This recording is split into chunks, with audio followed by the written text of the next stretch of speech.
समर्थ, श्री स्वामी समर्थ, श्री स्वामी समर्थ, श्री स्वामी समर्थ, श्री स्वामी समर्थ, श्री स्वामी समर्थ.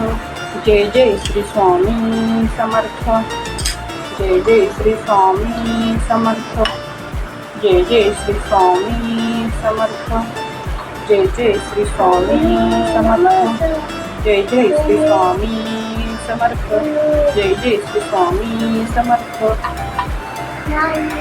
हे स्वामी समर्थांची आज पुण्यतिथी आहे. त्याच्या निमित्त मी आज ही पूजा अशी स्वामी महाराजांची मांडून घेतली आणि रांगोळी पण काढली असं. आणि स्वामी महाराजांना पुरणपोळीचं जेवण बनवले मी. पुरणपोळी, तिखटाची आमटी, पापड, कांदा भजे स्वामीला आवडतात त्याच्यामुळे तुळशीचं पान, हे मी तुळशीचं पानाशिवाय स्वामीला हे होत नाही म्हणून ठेवले. भरडा भात हे असं पूर्ण स्वामीला मी ताट करून घेतले. इकडे ही माझी दररोजची देवाची पूजा. आरव गोंधळ नाही करायचं.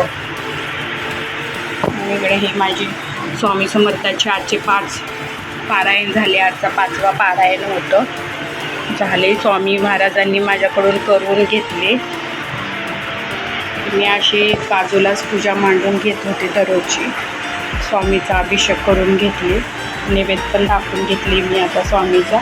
आणि मी आज दुपारी म्हणजे 4-5 वाजता केंद्रामध्ये जाणार आहे. मग तुम्हाला ते पण व्हिडिओ शेअर करेल.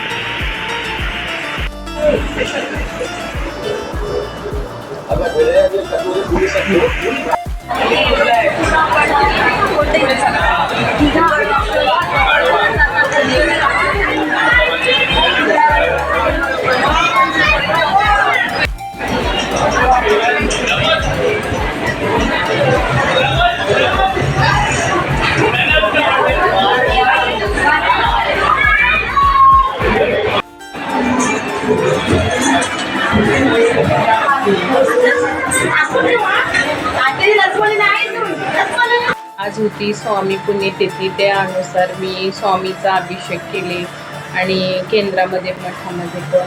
आणि आरवनी एक काम करून घेतलं. आरवला कसं झाले बाळा हे? हा आरवच्या दोन्ही बोटाला लागलं. कसं झाले सांग ना. आरवनी उद्योग करून ठेवला. आरवनी कूलरमध्ये हात घातला. नशिबाने थोडी लागलं, जास्त नाही लागलं. थोडंसं घास आहे ना आरव. स्वामीच्या कृपेने कमी लागलं, नाही तर बाळाचं माझ्या बोटाला किती लागलं असतं. स्वामीचे माझे 5 दिवसाचं पारायण केले मी गुरुवारपासून ते आजपर्यंत. आज पारायण पूर्ण झालं म्हणून मी पूजा अभिषेक स्वामीचं सगळं केले. ह्याला झालं परवाला असं. पण स्वामीच्या कृपेमुळे थोडक्यात आरव माझा बचावला, नाही तर मग आरवच्या माझ्या बोटाचं काय झालं असतं माहिती नाही.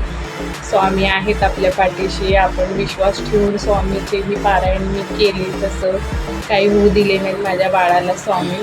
आणि माझा व्हिडिओ आवडला असेल तर लाईक करा, शेअर करा, सबस्क्राईब करा. नवीन व्हिडिओज बघण्यासाठी परत तुम्ही मला कमेंट करून सांगा. चला, नवीन व्हिडिओज परत मी तुम्हाला भेटते. चला, बाय बाय.